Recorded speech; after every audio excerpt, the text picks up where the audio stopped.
Ce programme est financé par les amis et partenaires du ministère de Joyce Meyer.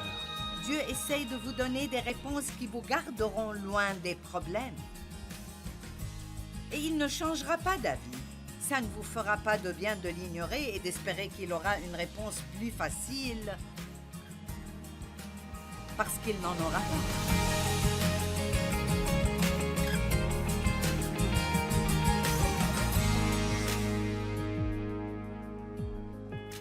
Voulez-vous avoir un cœur parfait envers Dieu?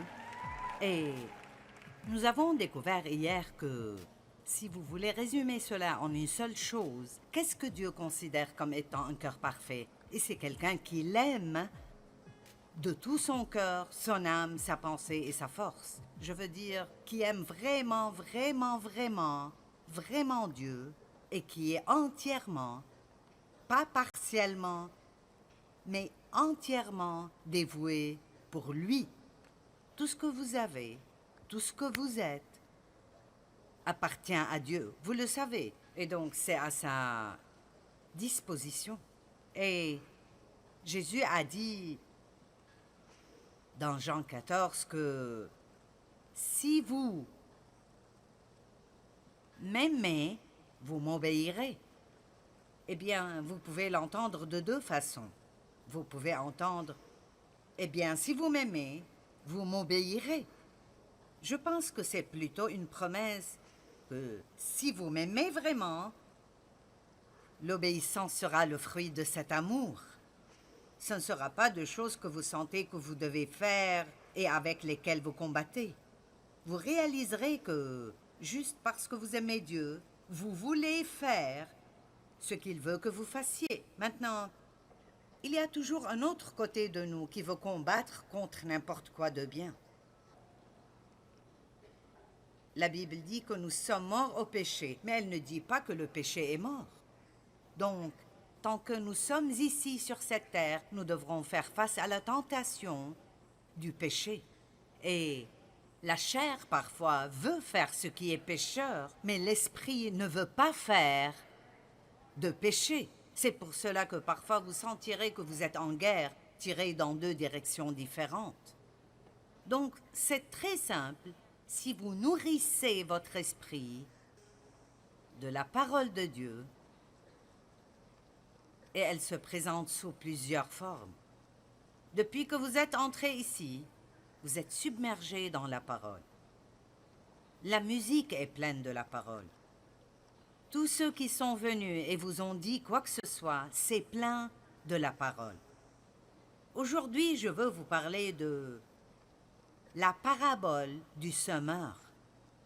Elle est très importante dans la parole de Dieu parce que c'est une parabole à propos de 4 genres différents de, la Bible dit terre, mais elle parle en fait de 4 genres différents de cœur.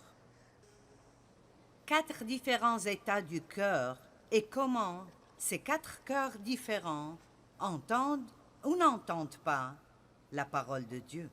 Il y a quelques milliers de personnes ici aujourd'hui et elles seront multipliées car plusieurs milliers et même des millions regarderont à la télé partout dans le monde et certains tireront plus de ce que je dis que d'autres. Certains entendront ce que je dis et ils agiront d'après ce que je dis et ils commenceront à avoir de bons changements dans leur vie. Mais certains ne feront vraiment rien avec. Certains se concentreront sur ce que je dis et d'autres laisseront leurs pensées errer et donc ils resteront là avec un sourire sur le visage mais ils n'en tirent rien parce qu'ils n'écoutent pas vraiment. Et donc, je sais ce que Dieu a fait dans ma vie et je sais ce qu'il peut faire et ce qu'il veut faire et ce qu'il fait dans vos vies.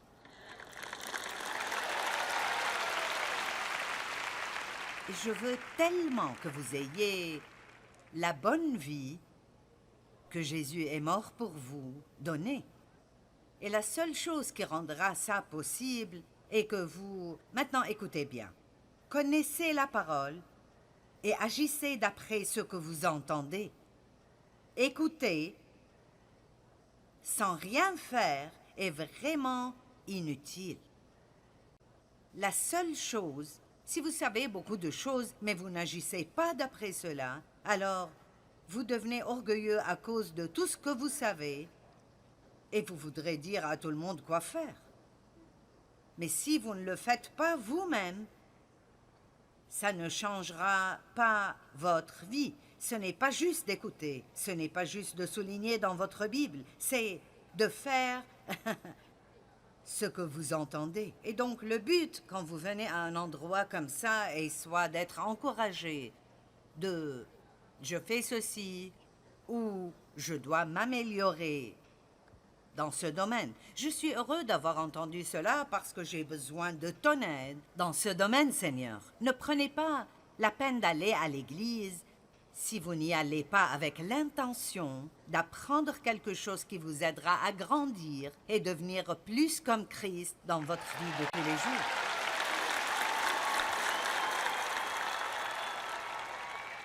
Vous savez, certains disent « je vais à l'église chaque dimanche ».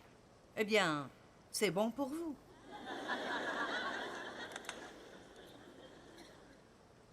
Mais pouvez-vous vous rappeler le jour suivant de ce que le pasteur a dit?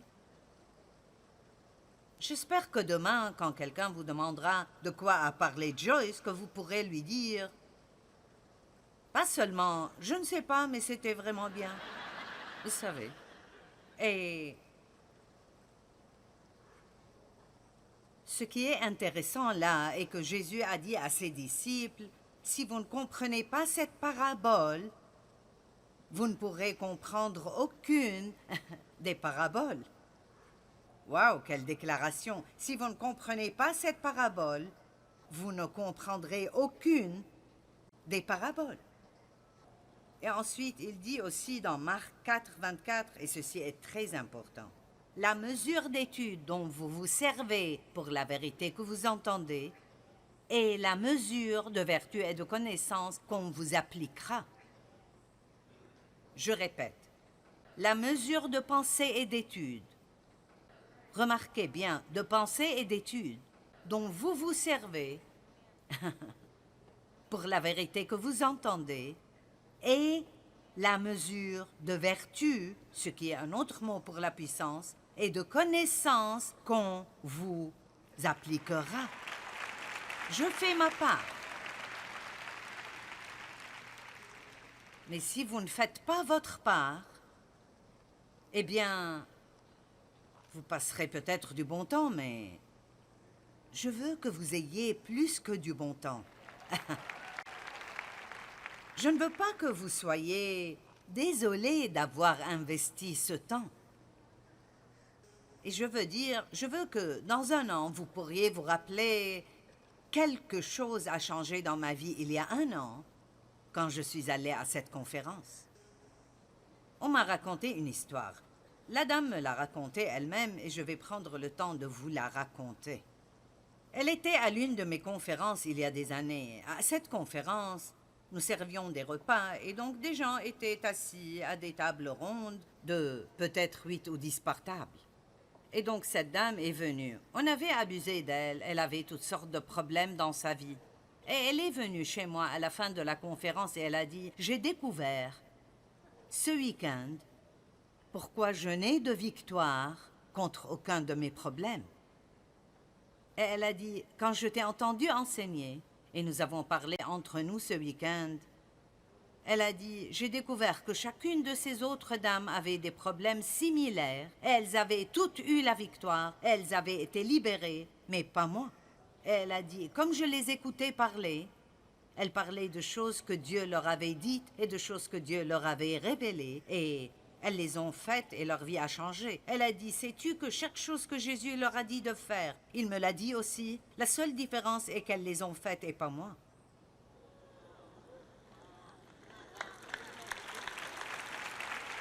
Dieu nous parle et nous montre des choses tout le temps. Et nous parlons à cette conférence de prendre un plus grand engagement. Et donc, laissons l'un de nos buts être de nous engager à écouter ce que Dieu dit. Allez, Dieu essaye de vous donner des réponses qui vous garderont loin des problèmes. Et il ne changera pas d'avis. Ça ne vous fera pas de bien de l'ignorer et d'espérer qu'il aura une réponse plus facile, parce qu'il n'en aura pas.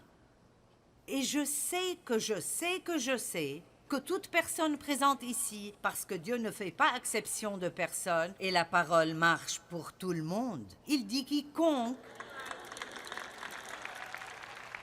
Toute personne qui apprendra la parole, étudiera cette parole et la laissera entrer dans les profondeurs de son cœur, là où elle devient une révélation, et agira d'après ce qu'elle enseigne à plusieurs reprises, pas simplement une fois pour voir si elle marchera. Vous n'en êtes pas arrivé là en faisant une seule mauvaise chose une fois. Et tout ne sera pas réparé juste parce que vous faites une seule chose bien une fois. Vous devez prendre un engagement et faire ce que Dieu dit encore et encore. Personne ne peut faire ça et revenir me dire que Dieu n'a pas changé sa vie. Donc, je suppose que je mets un peu de responsabilité sur vous aujourd'hui pour dire votre victoire n'est pas dépendante de nous qui travaillons et étudions pour vous amener la parole. Elle dépend de ce que vous faites, de ce que vous entendez. Amen? Très bien. La parabole du semeur. Marc 4, 1 à 9. Jésus commença à enseigner au bord du lac. Autour de lui, la foule s'assembla si nombreuse qu'il dut monter dans un bateau. Il s'y assit. Et tous les gens tournés vers le lac se tenaient sur le rivage. Il leur enseignait beaucoup de choses sous forme de paraboles. C'est comme une histoire. Voici ce qu'il leur disait. Écoutez. J'aime le fait qu'il a commencé avec ça. Écoutez. Point d'exclamation. Un semeur sortit pour semer. Or, comme il semait, des grains tombèrent au bord du chemin. Les oiseaux les mangèrent. D'autres tombèrent sur un sol rocailleux et ils levèrent rapidement parce que la couche de terre n'était pas profonde. Mais quand le soleil se leva, il brûla les petits plants et, faute de racines, ils séchèrent. D'autres grains tombèrent parmi les ronces. Celles-ci étouffèrent les jeunes pousses qui ne produisirent rien. D'autres encore tombèrent dans la bonne terre. Les plantes poussèrent, se développèrent et produisirent des épis. Les uns portaient 30 grains, d'autres 60 et d'autres 100. Jésus ajouta, « Celui qui a des oreilles pour entendre, qu'il entende bien. » C'est intéressant, certaines des petites phrases qu'il met là-dedans, auxquelles nous ne pensons jamais vraiment beaucoup. Celui qui a des oreilles pour entendre, qu'il entende. Et donc, ce qu'il dit vraiment est, maintenant je dis quelque chose qui est pour tout le monde. Il commence en disant, écoutez. Et puis il dit, si vous avez des oreilles obéissantes. À un endroit, la Bible parle d'avoir une oreille circoncise. Je pourrais dire la même chose et différentes personnes l'entendraient de façon différente dépendant de l'état de leur cœur et certaines personnes ne l'entendraient pas du tout. C'est quelque chose qu'ils n'aiment pas, alors ils la rejettent immédiatement avant qu'elle n'ait l'opportunité de faire quoi que ce soit. Maintenant, dans notre monde d'aujourd'hui, avec les fermes opérées avec des machines, nous ne comprendrons pas immédiatement la parabole du semeur parce que Jésus a utilisé des exemples qui sont relatifs à la culture dans laquelle il vivait.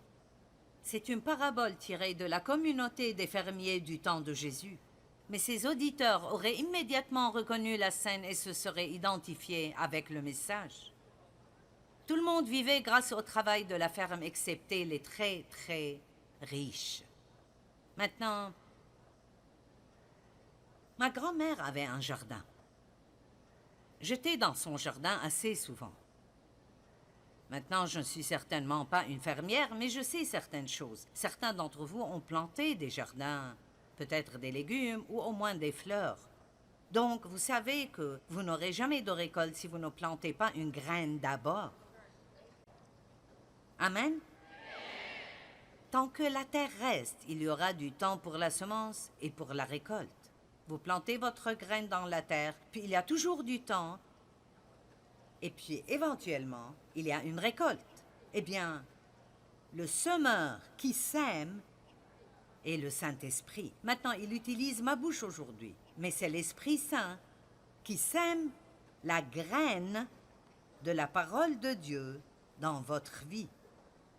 Si vous prenez cela et vous l'écoutez vraiment, vous vous accrochez vraiment à quelque chose. Vous ne pouvez probablement pas vous rappeler chaque petite chose que je dis, mais nous avons rendu cela si facile aujourd'hui. Les gens n'ont même pas besoin de regarder leur Bible. Et je pense que nous n'avons pas donné une grande faveur aux gens.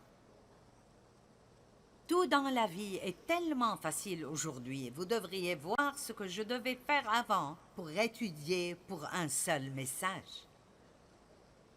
Maintenant, vous sortez juste votre ordinateur et vous pouvez trouver tout ce que vous voulez. Vous pouvez même demander un sermon sur tel et tel sujet. Je n'aurai même pas besoin de penser. Je pourrais juste télécharger le sermon de quelqu'un d'autre et vous le donner. Mais la chose qui le rend bon est la quantité de travail que j'y investis et combien de fois je le répète et je le répète et je le répète. Et je vous le dis, je suis convaincue quand je commence, mais quand je monte ici, ce n'est pas quelque chose que j'espère intérieurement. Je sais que je le connais pour pouvoir vous le présenter d'une façon que je crois tellement que je peux vous faire le croire aussi. Mais ceci n'arrive pas sans travail et sans effort. Quelqu'un a dit « Tout le monde peut être aussi proche de Dieu qu'il le veut. Ça dépend juste de combien de temps nous sommes prêts à investir là-dedans. » Dieu ne choisit pas juste une poignée de personnes spéciales qui sont proches de lui et tout le reste du monde n'obtient pas cette opportunité. Nous avons tous des choix dans la vie concernant ce que nous allons faire de notre temps. Et donc,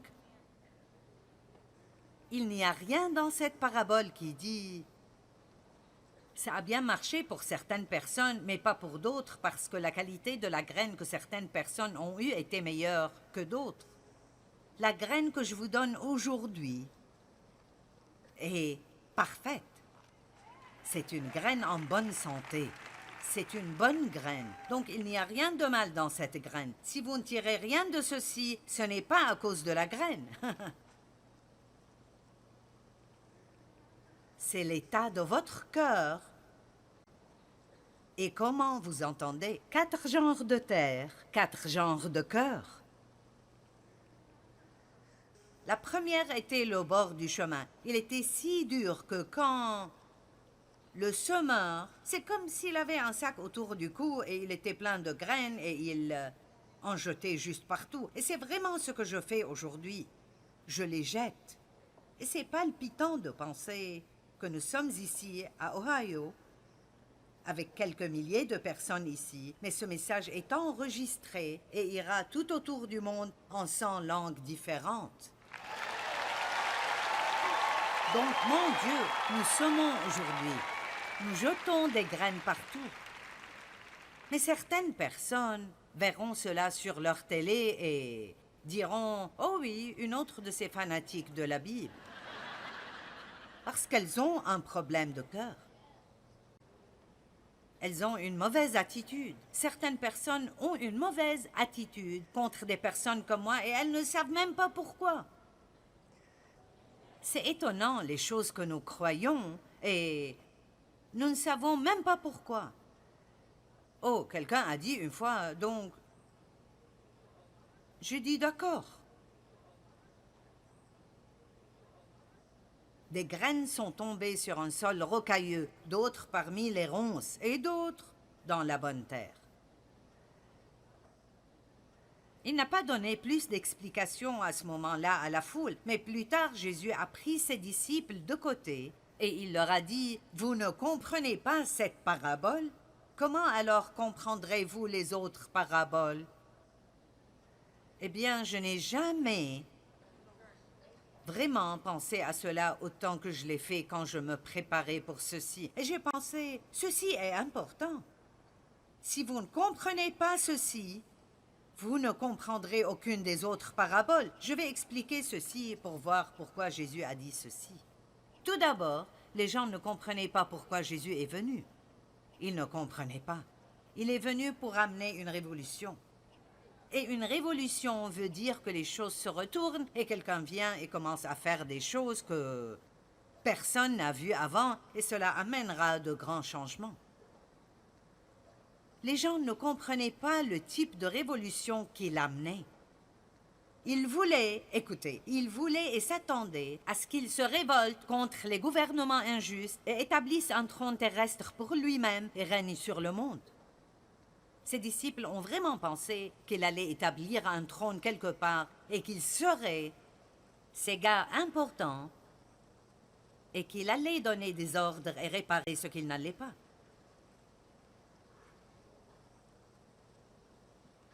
Jésus a annoncé dès le début de son ministère, le royaume de Dieu est là. Il présentait un genre de royaume très différent là, et c'est un royaume dans lequel nous vivons, au milieu du monde dans lequel nous vivons, qui est un type de royaume.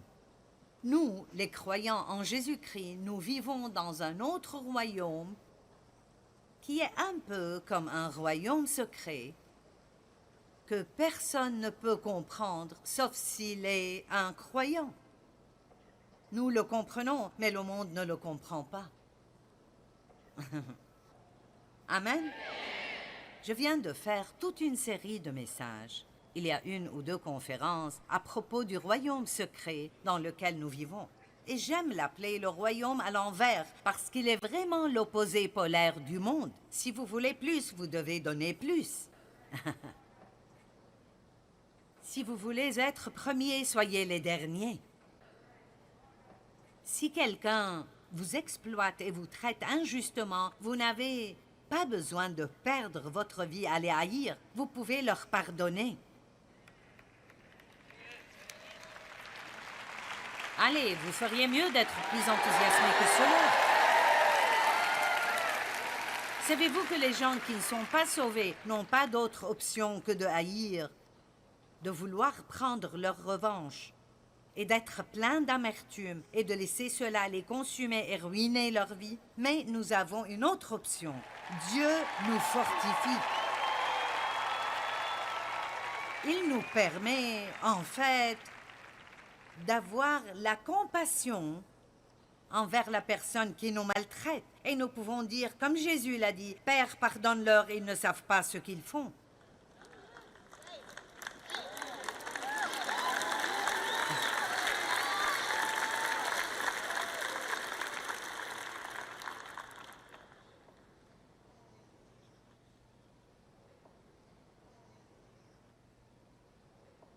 Il voulait qu'ils vivent la meilleure vie imaginable dans ce royaume. Tout le royaume, ce royaume secret, est basé sur une chose. Écouter, comprendre et agir d'après la parole de Dieu.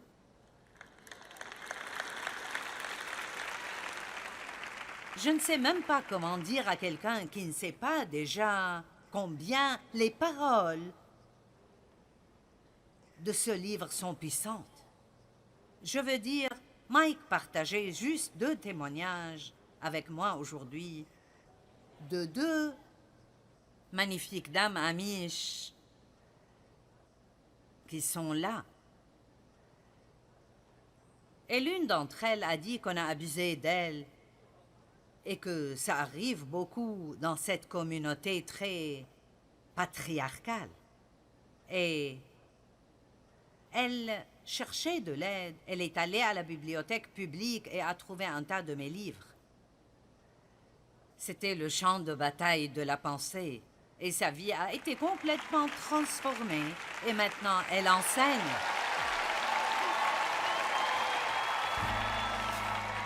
Et ce n'est pas à cause de mon livre. Ça n'a rien à voir avec ça. C'est la parole de Dieu. La parole de Dieu est aussi puissante que ça.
forest deep, where the secrets of the earth lie still.